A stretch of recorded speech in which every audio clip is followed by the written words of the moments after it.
president, it was a goal of mine to connect with all the former presidents. But Dr. Jim Nelson, our first president, was a bit of a mystery man. People really didn't know if he was still actively working, frankly, if he was alive or where he was.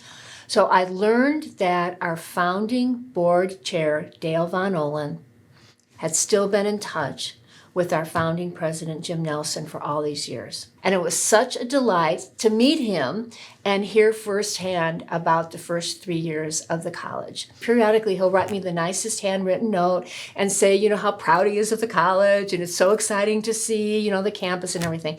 But the other thing that's really funny is he had his 90th birthday, and he sent us a newspaper article showing him do skydiving. So this was something on his bucket list. And then also, he's a golfer, and he had a hole-in-one when he was 90. He was only 37 years old when he started here, in 1967. And he had an amazing career after he left Waubonsee. He worked at Michigan State University. He actually did international work in South America.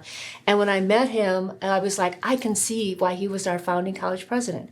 So I am a huge sports fan. That's why I love to go to all our athletic events. And while I love them all, everybody knows I'm partial to basketball. So our previous basketball coach, Dave Heiss, had been our basketball coach for more than 30 years. When he retired, of course, we hired a new coach, Lance Robinson. There's a lot of pressure on this new person to live up to the Waubonsee legacy. So I really wanted to go to their very first game, which I did, in Erickson, and they won. And it turns out that they beat the team who ended up going to the Nationals. And if I have my facts correct, I think if they didn't win, they were closely, in the national tournament. But we beat them. So here he is, his first, coaching event, and we win.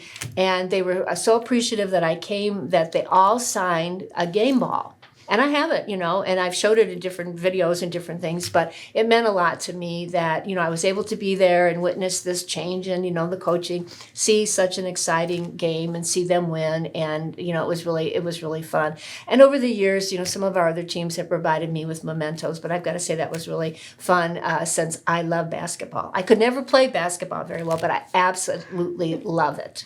Several years ago, we had a leadership academy. And one of the aspects of the leadership academy is we would invite in local community leaders to tell their personal leadership story and journey. And it was a fabulous program.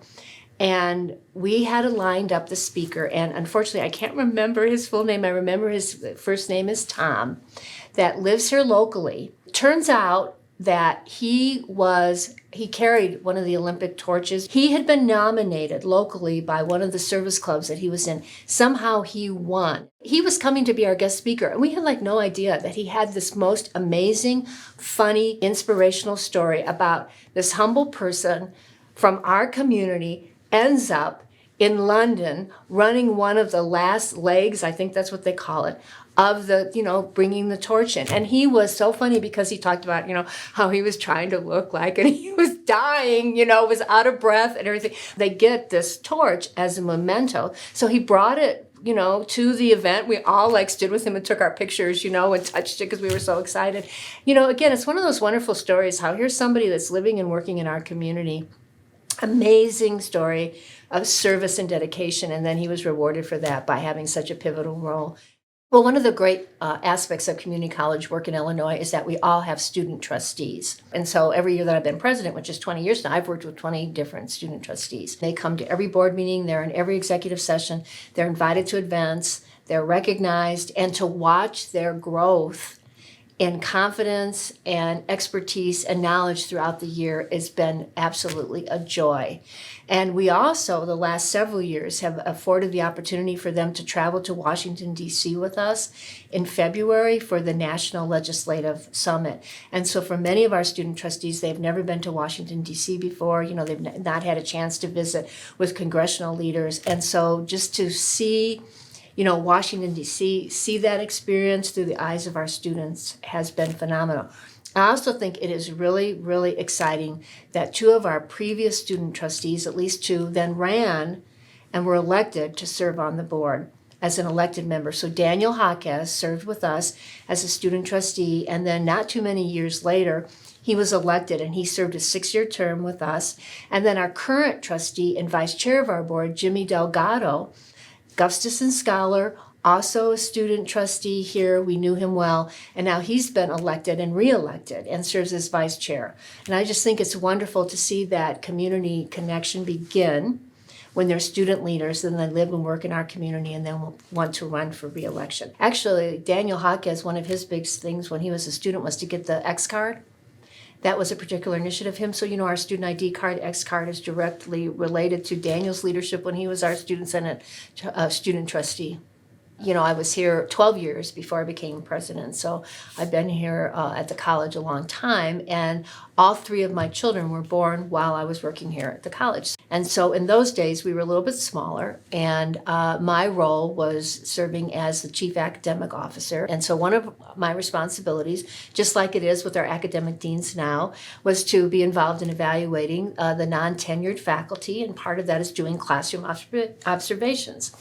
So I was very healthy with my pregnancy with twins and was able to work up into about a week before I actually had them. But, I'm not a very tall person, so to be carrying, twins, I was like extremely big. And so I was trying to get these classroom observations finished before I was scheduled to go on my leave. And one of them was in the automotive area. So I just, played it cool, and I said, I'm here to do the classroom observation. And they had scheduled that day to have some test drives of some of the vehicles. So yes, I get in this vehicle in the back seat, could barely fit in the back seat, with the instructor and the students, and we go out, for this test drive here on Route 47 to see if the car was working. And I know the whole time they're thinking, I hope she does not have this baby or these babies. I don't even know if they knew that I was pregnant with twins. So we survived. We did the test drive. We came back. I talked to the students. I talked to the faculty member. Nothing happened with them or the car or me. But I think it was just, remembering their faces of looking at me and thinking, who is this person? Because, when you're near the end of delivering twins, you are unbelievably large. And again, I'm not a very large person. So it was obvious that, I was getting ready to deliver these babies at any time. So fortunately, it didn't happen on campus. That would have been another whole story, wouldn't it have been?